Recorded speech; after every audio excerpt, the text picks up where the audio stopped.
Hello and welcome to Two Girls in a Pod. I'm Sharon. I'm Christy.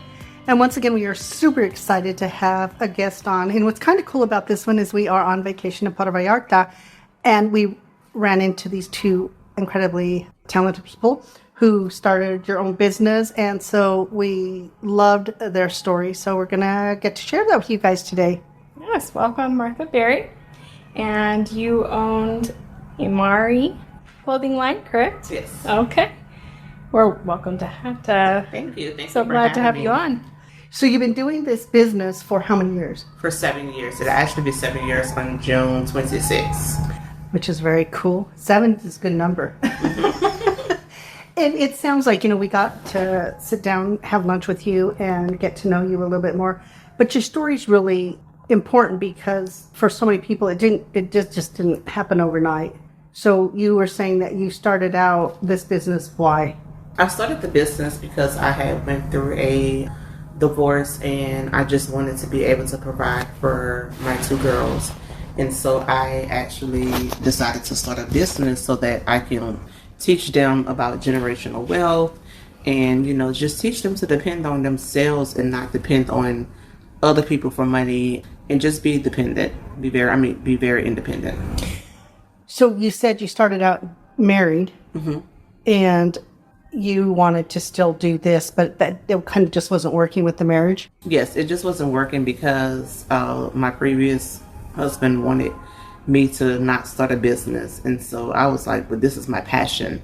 And so I decided to, after we decided to not be married any longer, I decided to just go ahead and start the business. So what I did was I did it correctly. I took 6 months of researching so that when I was started, that I can start it correctly and legally.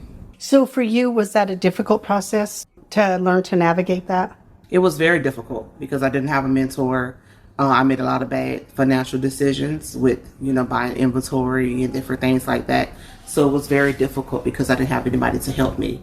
So I had to do everything myself. So that's part of the reasons why I have a mentorship program now where I teach ladies or guys or whoever to start a boutique and not make some of the mistakes that I made. And that was the other thing we really liked about your stories, because one of the things we really promote is mentoring others. If you have a skill and you can pass that on and help somebody else to be successful when they're a new therapist or whatever, I'll be there like, don't reinvent the wheel. Here, if you need this paperwork, don't.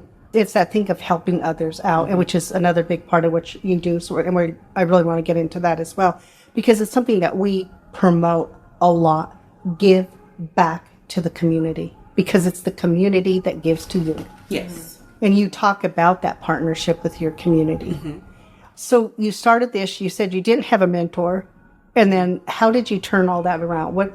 Because you talked also about manifestation. So I pretty much, I'm a Christian and I am a woman of faith. And so I was taught how to manifest things, how to write it down, make it plain. And so I went in all these celebrities' DMs who I wanted to work with, and I asked them to wear my clothes. I didn't use any perfect terminology. I just went, hey, I'm the owner of IMarE Boutique. I would love to send you some pieces free of charge if you would just wear them and tag me. Straight to the point. And nobody answered. But 6 months later, it was different. I met with one person who was my number one fan. And because of her wearing the pieces, everybody who I wanted to wear the outfits actually ordered because of her posting me. So it was funny that when they would wear it and they would go to tag me, they would see that I had reached out to them like years before and be like, oh, you were in my DM. Yes. So that's how I say I manifested this thing. And I still do that to this day. I write down and crazy ideas and be like, okay, I want to do this, I want to do that, and it always manifests. So you have to speak it and you have to believe it and you have to have faith in yourself and trust God that it will work out. And it will. It might not happen the next day. It might not happen 30 days later. But when it happens, and you just have to be ready to receive it. Well, and I think that's the important thing. How difficult was it to receive it, too? Because even though I think that a lot of times, because, a lot of times people want it, and then they have it, and it's like, oh, shit. Yeah. Now, that was tough because I didn't know what to do when it started. And I'll never forget, I had got a job offer. I had been looking for a job. And so the lady had, the person I was talking about, she had asked for like 5 outfits. So I sent them all to her. So I had got a job opportunity. I never made $35 an hour. So I was like, okay, what the hell?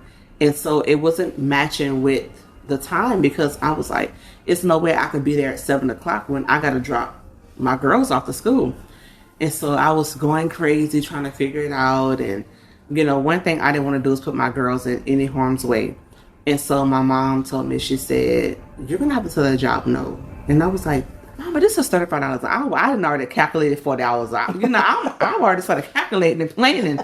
And so she said that if God is not the author of confusion, and he would not give you something with this much chaos if it's for you to have it. So you're going to have to tell them no.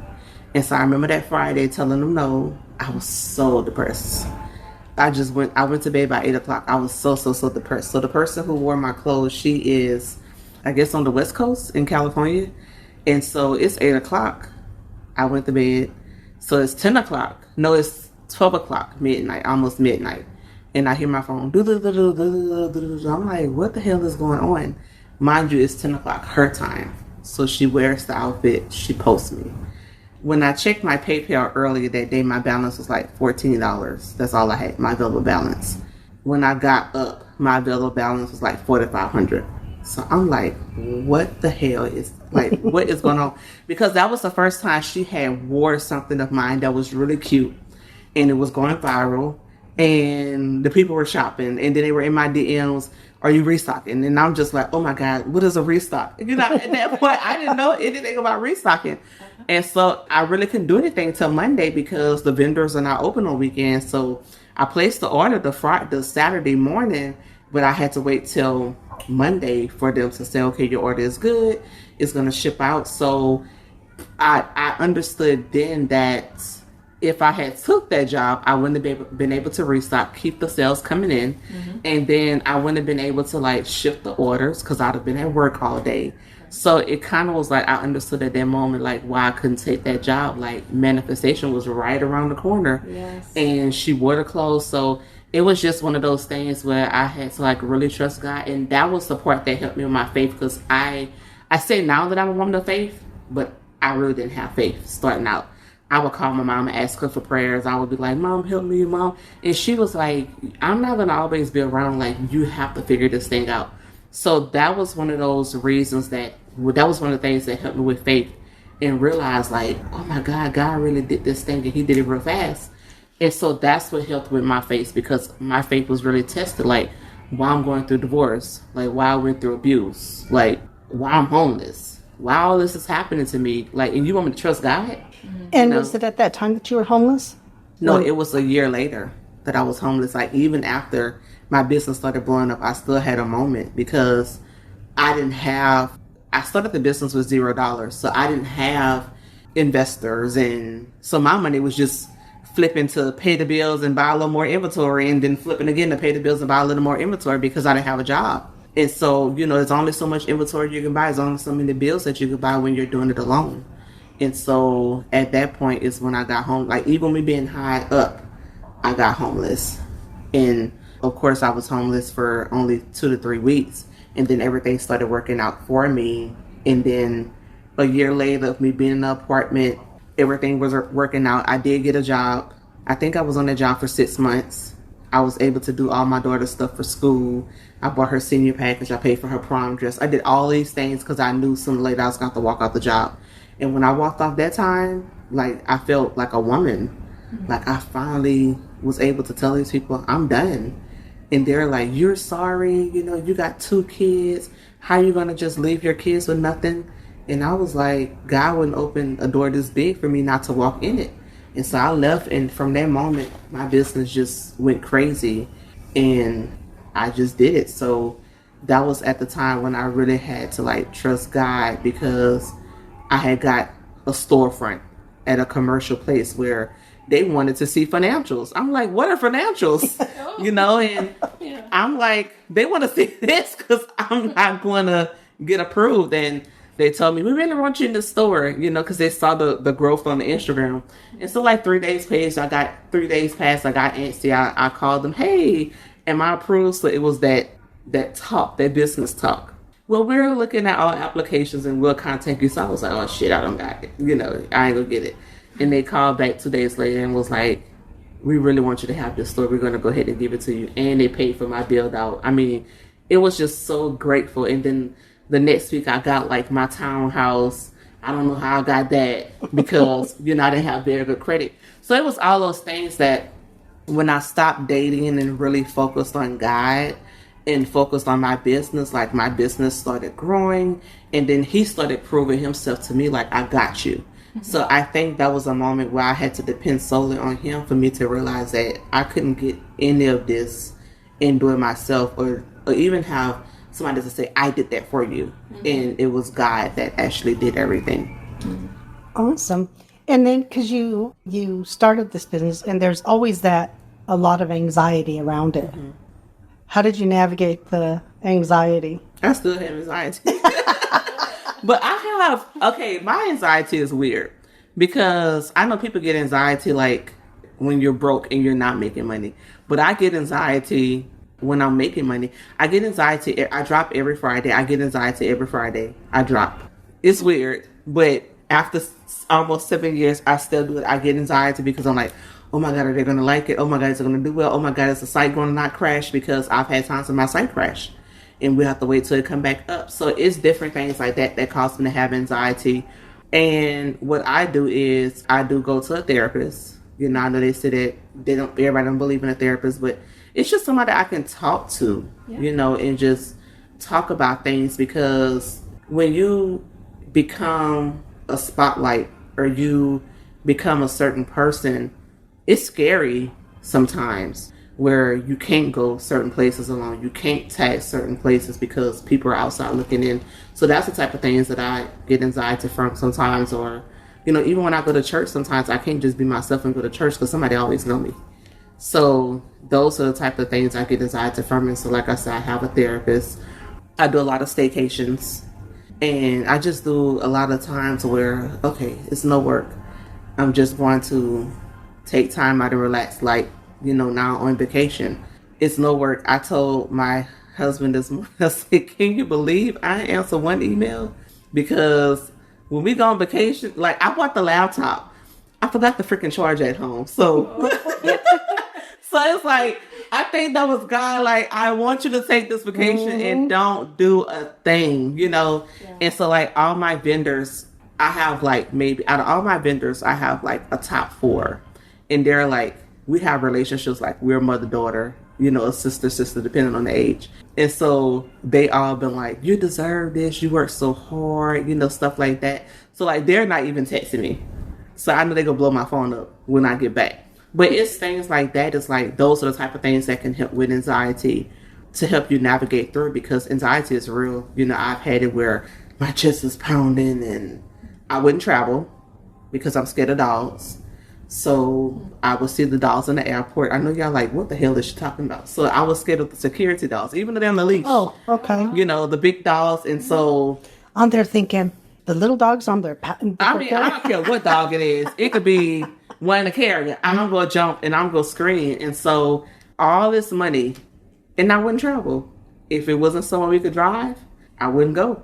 And so last year, I was like, enough is enough. Like, I'm seeing all my friends and, you know, all my friends who are successful, they're going to Jamaica, going to Cancun, just jumping up, just going everywhere. And I was like, dummy, you got all this money and you just drive to San Antonio, drive to Austin. And so I said last year, that's where my anxiety really came from. And I said, this year, after that tornado happened, when the tornado hit my building, we lost everything. We literally saw the roof was gone. We lost everything, almost $100,000 worth of inventory. So when that happened, I was like, your ass better travel because life is too short and things happen so fast. Like the day before that, we were at the Galleria shopping, you know, and then the tornado happened. And so I booked, I think 4 trips. I went to Jamaica. 2 weeks later, I went to Cancun. Then I was in Paris. I was like, I just was gone. And I was like, I would never do a flight over 2 hours. And That was us. so we were in Paris, and I was just like, you know what? I overcame my fears. Right. And then the following year, we done been to. So it was funny that I never saw the dolls in the airport. Like all last year when I traveled, and so we went to Vegas in March, and it was me and my husband because somebody have to be with me to calm me down when I'm traveling. And so me and him went to March for his birthday and our wedding anniversary. And so he said, "Oh shit, Martha, don't panic, calm down." I'm like, what the hell is wrong with you? Because I was, I'm short, so I'm like, I don't see nothing. What are you talking about? So I looked, I said, "Oh." And he was like, "Baby, just breathe." And I started fidgeting, and he was like, "Just breathe," because I would take a CBD gummy before I would get to the airport. But I didn't need them. So this time I figured, oh, a dog might come inside and take one. And so I was like just going crazy. And so he was like, "Baby, just calm down." So we get to the point and they're telling us to walk side by side. But what the dog was sniffing the actual carry-on. So he was like, "Give me your carry-on." I said, "At this point, I don't have nothing." I was like at attention, like just walking straight focus. And it was so crazy because 2 weeks later, and I did it. I was so happy. I was like, I did it. Yeah. And then 2 weeks later, me and my youngest daughter went to Cancun. So I was like, oh shit, the damn dog again. And so then she's scared. So at this point, I had to be him to her. But hell, I'm scared. Right. So I'm like, hold my hand. So we stopped the whole airport, like, because my daughter's a drama. And so like the guy was like, "Baby, he's not going to harm you." I'm like, "Hell, you helping me." So he was like, "Mommy's not going to let nothing happen to you." Like, hell, I'm not. Like, I was trying to get there. And so it was so fun that I felt myself being him to her. And we just walked straight through. I kept the camera in the middle. And I was like, we walked fast. And we got on the other side. She's like, "Mommy, we did it. We did it. We did it. We did it." Yeah. And so at that moment, I realized, like, I've really overcame the one thing that would give me anxiety. So now I'm catching flights. And I just go, that was the only thing. It wasn't airplanes. The only thing that kept me from catching flights and traveling and enjoying myself was seeing the security dogs. Wow. How interesting. Mm-hmm. And I think that people don't understand anxiety for everybody is so different. It can be about anything. Mm-hmm.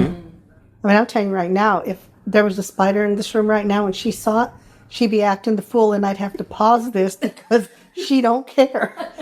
And I told her, I said, "Honey, we can." She goes, "That is one fear I will keep." So she don't want help with it. I just want to avoid that. And my neighbor we moved to a subdivision and it's very quiet. And our neighbor has a rock wall. And you could tell that it's older. And it was the first year we moved there and it was Christmas and the wife was putting out Christmas decorations. So we come home from church and the damn dog is outside. So I'm just like, okay. Like, I'm waiting on her to see us drive up and put this dog up. Mm-hmm. She didn't. So I rolled the window down. "Hey, can you put the dog up?" She said, "Oh, she's not going to do nothing." I say, "I am scared of dogs. And the HOA said the dog needs to be on the leash." I'm calling out rules here. Mm-hmm. So she went and she put the dog up. And so I was like, I don't want to be mean with my neighbors. Like, I want them to know. So me and her husband, like, we started talking and I started telling him. And he was like, "That dog ain't going to do y'all nothing." And when I tell you that, we walk outside and that dog look at us like, "Y'all stupid." And he won't run to you. He ain't budging. He ain't coming around you. He came in my garage about 3 months ago. My oldest daughter was in there and she bust through the house. But she was like, "I don't even know why I did this," because the dog looked at me like, "Girl, what is wrong with you? Like, I'm not chasing you. I just want to come see what was in the garage." And so when I tell you, like, that dog is really trained, but, like, I think what scares the most is, like, when it's little Yorkies and, like, the rowdy dogs just hollering and screaming and making a noise. And I don't, that's the type of stuff that, like, kind of scares me. But I'm to the point now, like, okay, if it's on the leash, I should be okay. And, like, with the security, they're here to help us. They're not trying to harm. So just stay in your lane. Yes, I have to talk to myself. Like, because you're not going to go on the trip. Mm-hmm, exactly. So you'll be sitting at home. So I had to, like, start talking to myself. Like, I don't want to just take staycations in a Houston hotel or take a trip, drive. You still got to get like I don't like driving now, and you got now he'll tell you when I go to Dallas, I fly. I jump on a flight. You know, the simple thing, I'm flying. We're flying because now it's like okay, it's so much funner and it's so much quicker. Oh yeah, that's what she always says. Yeah. Well, she had to overcome some fear too with the Flying. flying. You didn't like the fly? Oh heck no! My first flight was horrible. Horrible. And I thought, this must be it. And I thought, no, maybe it's just, no. The second flight was just as bad. I said, no, I don't think I'm meant to be. And then we get together and she's there like, what's wrong with you? And in fact, we were flying to Houston and to see my sister, and the flight was not good. And I am there like, It was so turbulent, and I had never been on a flight like that. So that freaked me out, and I was like, what? And she's like, this is what I usually go through. And I'm like, really? No wonder you don't like flying. now Every flight after that, that was fine. we've had wonderful flights. I don't mind it now. But even we wanted to go to Europe, and we wouldn't do it because I'm there like, I can't be in a flight for that many hours. I need to fly over the ocean, and you go through all these things.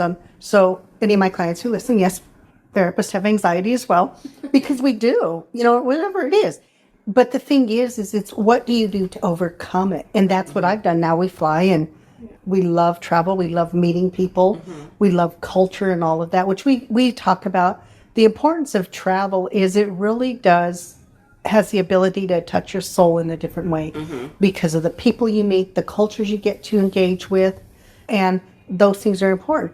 For you when you travel, so like us, we're traveling and this is our vacation, but we met you and we loved your story and we said, let's do this. So we kind of worked a little bit. Do you ever get that when you're traveling where if somebody sees an outfit you're wearing, they might say, oh my God, I love that outfit? I'm just straight into work mode. Yeah. And provide my website and just do all, I just give a whole spiel. And it's because I love what I do and I love my brand and I love what it stands for. And so, even like different races, when they see me in the airport, like one time, I think we were going to LA and my daughter had on this outfit and they just fell in love with it and went to her site and were buying it just from us walking in the airport. It was like a cute little travel outfit. And so I just go into a whole spiel. And then when people go to my Instagram, I'm like, oh my God. And they're like, how did you do all of this? And I'm like, just faith in me, just working hard and pushing through it. And not giving up. Like, even when it got really hard, I just try my best to not give up and just be surrounded by positive people. In your head, when did you, was there a magical number or what was it that you sat and said, oh my God, I'm successful?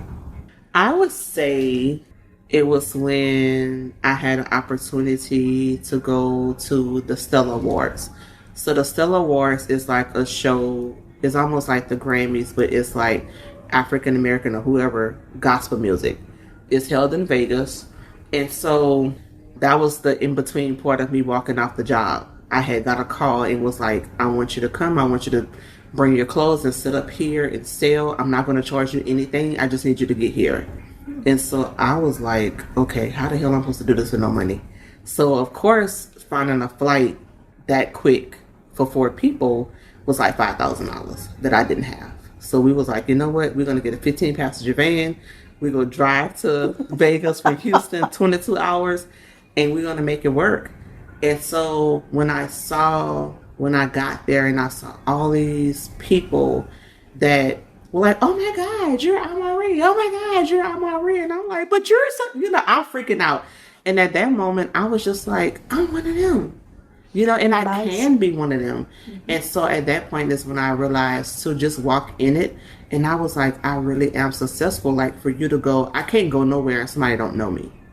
And it's like I always get caught looking crazy. Like that's when somebody see me and I get like so embarrassed. Like they catch me on a Starbucks running something. But that's times like that then I realize like I really am successful. Like somebody know me. And then if somebody be like, oh my God, like I follow you on Instagram and you were homeless and now you're a millionaire.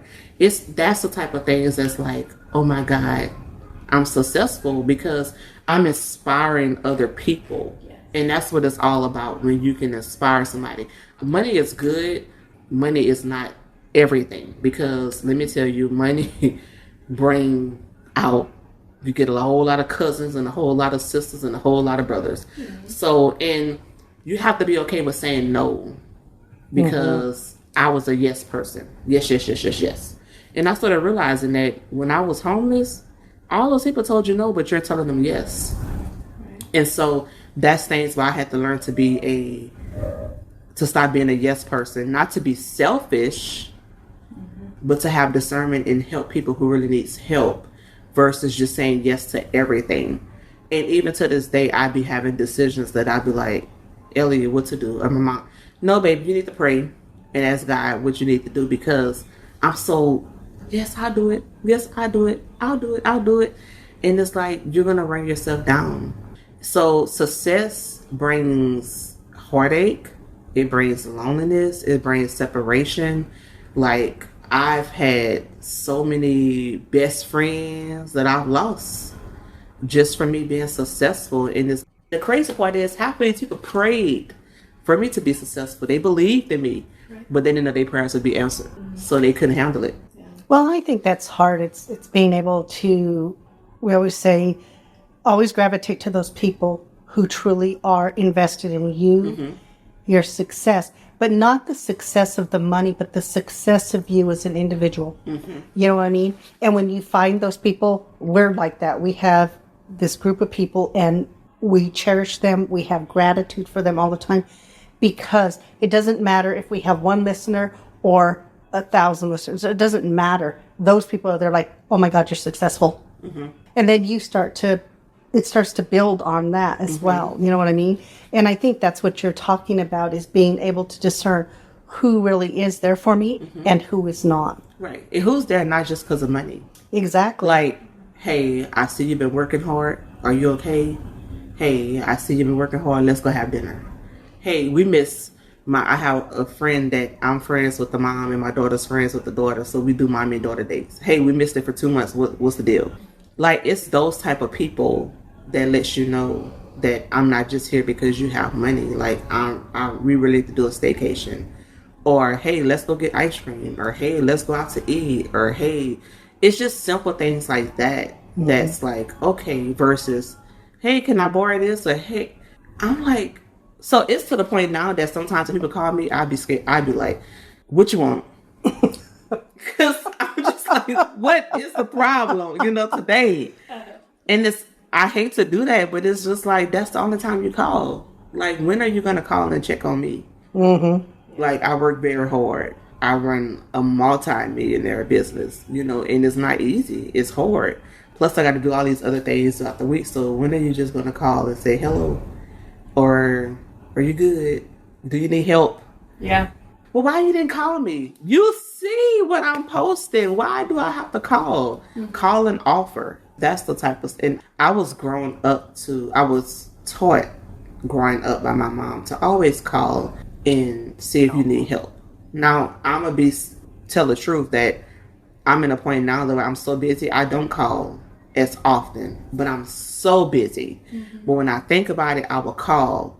So that's one thing that I'm trying to learn to balance, to make time to call, make the round and call everybody. But still, it's the people who call begging all the time. Yeah. And I think that's always hard. And we talked about that, because I'll say, oh my God, we haven't talked to our friend Colleen in a while. And she'll say, yeah, let's do that. And then it gets put behind, or whoever it is. And we've kind of made this our year of really doing stuff with intention. We will reach out to those people with intention, because we appreciate them. And you're right. It's not like you don't appreciate them or you're not thinking about them, but you're sitting there thinking, I got 300 items to get out. How am I going to have... Right. So it's that balancing, but I think it's when you have those relationships and they are those that are investing in you, they understand it. You know what I'm saying? But it's finding those people and then making sure you do that with intention in order to keep them in your life. Right. So there is that balance in it. I mean, we work on that balance, don't we? Yeah. It's not always easy. But those strong connections are really important. Yes. They are. It really are. It really is. And then it shows you, like, when the connections are real. Yes. Because one argument will really show you who a person is. And a lot of times it's just, let's just have a conversation. And if we have a conversation and we can't say, hey, where we eating for lunch? Or where we going? and you're still holding on to baggage or drama, then you just gotta let that relationship go. Yeah. But I feel like some relationships require conversation. If you really love that person, or if you really want that person to be in your life, whether it's a marriage or whether it's a friend Absolutely. Or just whatever. Mm-hmm. But then when you have that conversation, you realize, okay, I need to let this person go, or I need to stick by this person. Because they're just crazy at the moment. Like my husband. He just be crazy at the moment sometimes. And he is sitting here silently, just so you know. So he is hearing all this. The other thing you do that we really liked was your thing about giving back. Talk a little bit about that. So I do have a nonprofit that I just started, but even before the nonprofit, which is called IMarE Cares. But even before the nonprofit, I always gave back because I never really had anybody to just do handouts to me. So I was like, I want to be able to make a difference. So even like how I first started back is having the mentorship program where I would teach other ladies or men who wanted to start a business. I would teach them how to start the business from beginning to end, even give them vendors. I would give them like the sauce. And as long as you stuck to it, you could be successful.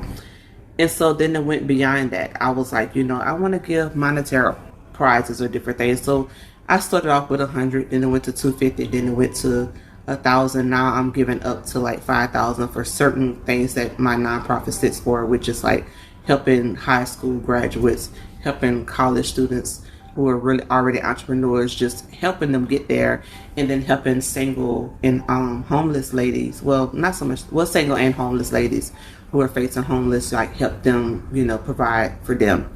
And so giving back has always, I'm just a giver. I'm a Virgo and we give, but I just always was taught if you give, you will receive. Mm-hmm. And so the bigger you give, the bigger that you receive. And so, but I do have to have discernment in that area because I'll just give it all away. Mm-hmm. So that's a thing that, I work on. But I just feel like sometimes you just never realize that it's one of those moments like when God tells me to do something and I give it, and then you hear the testimony behind it, where it's like, you don't believe I just went through something and I was praying for a blessing. And it'd be those moments when I'm like, oh my God, God is really dealing with me.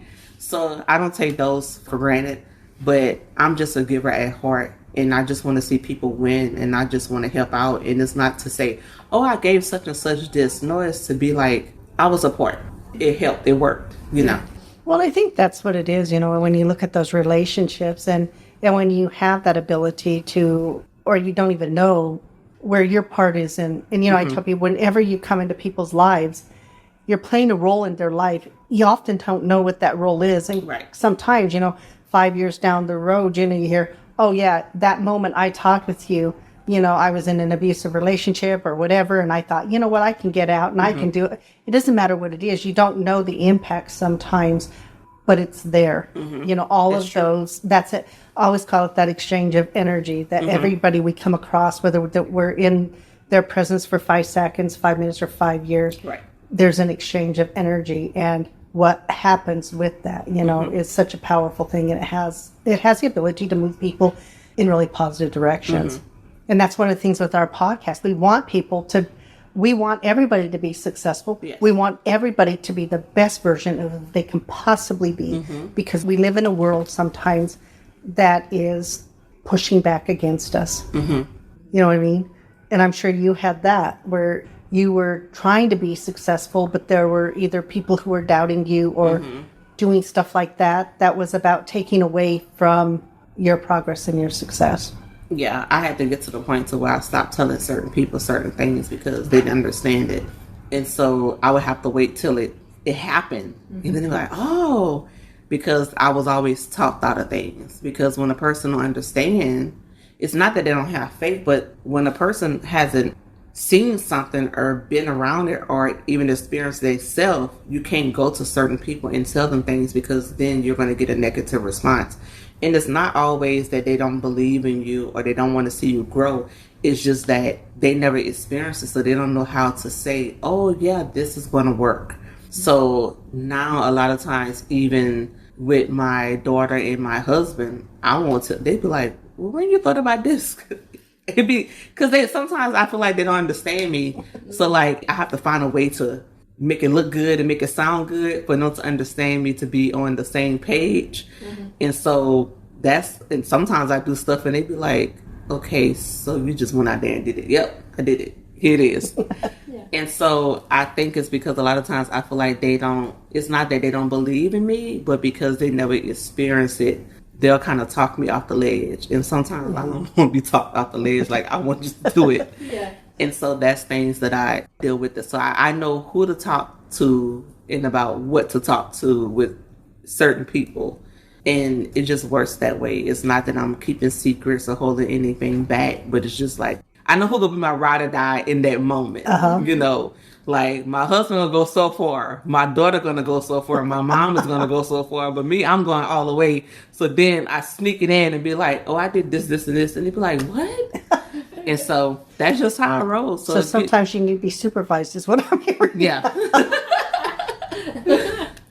Well, and sometimes, you just got to do that, and I think that sometimes, people have to step outside those comfort zones. It sounds like you've done a lot of that, because there is such fear and anxiety of starting a business and doing everything you do. So every once in a while, you do want to just take the reins and say, I'm going to do it. Yeah. And sometimes it's successful, maybe sometimes it's not, but it's always an experience, right? That's true. That's true. You also you said that sometimes with school coming up, that's a big time for you as well. Yes. I try to do different things I haven't done like a big back to school drive or anything like that, but I have done things like where I try to pay attention to social media, different things where I see people suffering or going through things or putting little things out there, and I try to go that way. And I also try to help teachers because I know, like, with them having to buy school clothes and supplies and decorate their room, that's important. So I always try to help a few teachers as well, just to try to take some things off their hand, financially and mentally, because if you financially drained, then it's going to mess with your mental, it's going to mess with your physical. And so that's things that I try to do as well. Just try to, help and give back and be a part. One of the other things you talked with us about was your customer appreciation. So, which I thought was great, because you said you're going to do this again. So talk a little bit about that so everybody can hear that it will be up and coming. So I always do a customer appreciation when I do a box sale. And so it'd be valued anywhere from $250 to $300. It's a mystery box sale, so we pick anywhere from 4 to 6 items. We stuff the box, we send it to the customers. And a lot of times it's brand new stuff. So you never really risk, well, what about if I already have that? Because I do have customers who shop with me every single weekend. And so it's most of the time it's items that you don't have. But this time I'm going to actually do it in Houston, where it'll be at a location and you can stuff this bag. I mean, you just stuff it. It'll probably be like 20 to 30 gallons. You stuff the bag and whatever you get in there is yours. And then we're going to actually have a few food trucks out. They provide food and snowballs because it's hot. Snow cones, y'all probably call it. And just a way of giving back to show appreciation, because it is the customers who keep us rolling and keep us in business. So it's just different things like that I like to give back, whether it's online or actually in person. What is it like getting ready for something like that? Because that's a lot of inventory and that's a lot of planning. So we've already started getting ready for it. I've already told them, and they even thought I was crazy.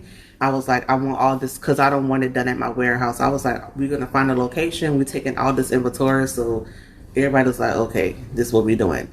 It's a lot of anxiety because you get to see people. And a lot of times when you see people, because of what I went through, they just want to give their whole testimony or their whole life. Or I'm going through XYZ right now. And you be trying to talk to everybody, and it's like, you end up crying and you end up laughing, and it's just like, oh my God. So it's all of those emotions that I be like, and then I go to writing checks. I go to doing this. I don't go to trying to help somebody or trying to figure something, or trying to put somebody together to help. And so it's just those moments that every time I'm surrounded in those type of situations, God always shows me who to bless. Nice. And you're right. It's hard to know on your own sometimes, especially if you are a giver, because the instinct will be just give everybody. There's 1,000 people out there. What you gonna give everybody? Right. What you gonna give? You know what I mean? And I think when you do stop and listen, and you listen with intention, that is that message. Yeah. You know, and then it makes it easier for you to say, no, that's the one.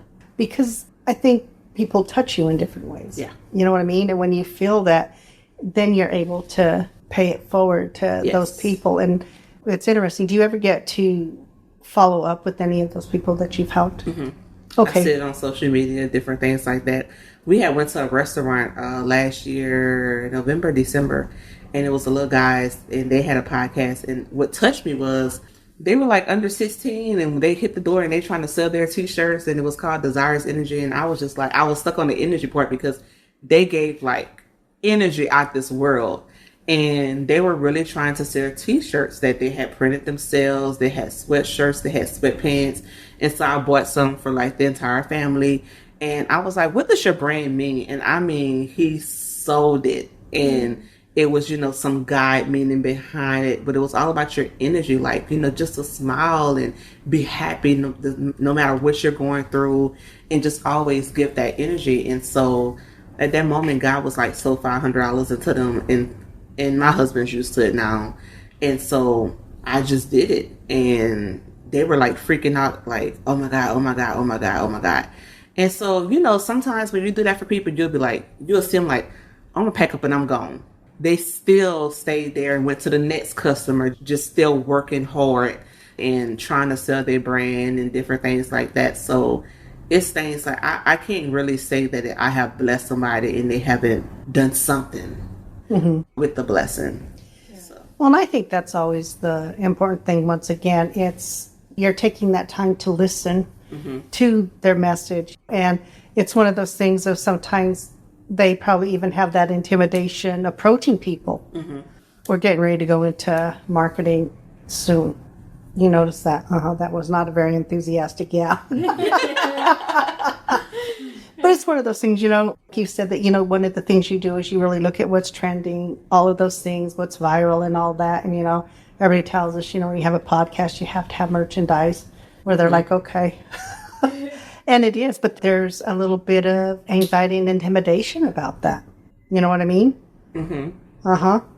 And so when that happens, I wonder to what you I guess what you do is you just mentor people.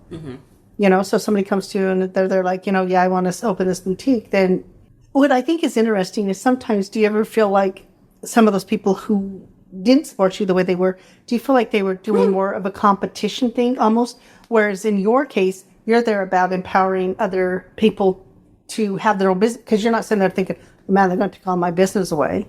Right. So that's something that I went through because everybody who had more followers than me who were well established, I was like, I kind of piggy, like, I need some help. But nobody wanted to help me.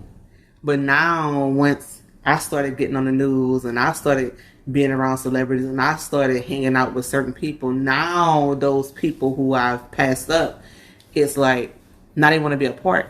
And it's like, but I couldn't come to you. And I don't act ugly, but I'm not crazy and I'm not stupid. So I'm going to treat you with kindness, but at the same time, I'm not going to treat you how you treated me, but at the same time, I won't be a fool. Well, I think it's that thing, and we talk about that a lot, of how do you set up those healthy boundaries with people? Yeah. And how do you, sometimes, because you do have to say, that's a big fat no. And you can tell when people just want to be around you now because, oh, you're popular. Oh, let me see what I can get out this person. So that's different things that I kind of discern and go through with watching people because it's like, I don't take for granted of how God has blessed me. And I'm not the type of person that's like, oh, I'm doing better than this person. I don't, because one thing I know, you could be here today and he will bring you all the way down. And so I was taught that you never despise small beginnings, but at the same time, you never think that you're better than anybody. And I think that's part of the things that they would treat me like, oh, she ain't nobody. She's just starting. They looked at it as, I'm not going to help her because it's competition. Whereas me, I don't care. I'm going to help you. Because I could tell you everything I do. But if you don't put it into action, and if you don't have the heart, and if you don't have faith that it's going to work, it won't work. Exactly. So I could give you the sauce all day long. Even my mentorship, people was like, "You giving too much." No, I'm not. But you can see who was there to really do it, and the people who was there just to say I was around her for a day or two. Exactly. So as we're getting ready to wind up, do a little plug for yourself, your Instagram, and where people can find you. So my name is Martha Berry. My Instagram is IMarE Boutique. That's IMarE Boutique. My website is shopimareboutique.com. We have new arrivals every Friday at 10 o'clock a.m. Central. And my Facebook is IMarE Boutique. And my TikTok is IMarE Boutique.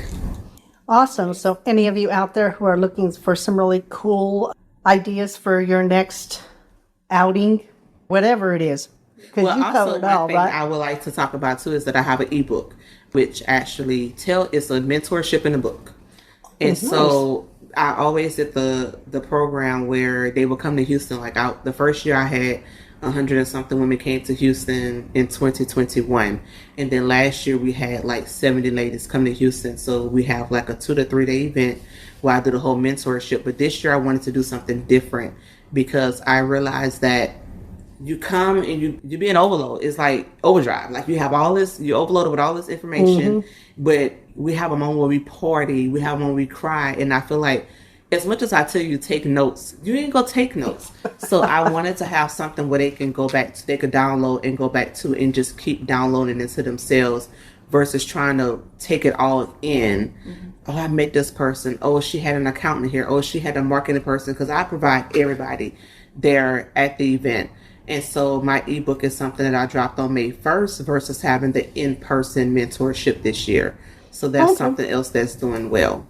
And so the ebook they can find on My website, shopimareboutique.com. What a wonderful idea. That is really awesome. That's really fun. Love that, you've done what you've done with the company, but that you go beyond that by really promoting other people in that way. That's one of the things that we really focus on too. Yes.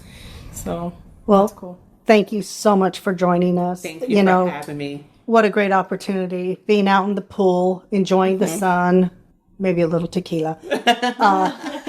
But we got this opportunity to meet you. And we always say, you never know who you're going to meet until you meet them and you start talking, and we promote everybody's story. Because there's a story behind everything. And when we stop to listen to those stories, they're so empowering, and it gives people the idea that maybe, just maybe, that can be me. Yes. And so we appreciate you coming. Thank you for listening as always. Very grateful for it. And we will be back next week. Bye. Bye.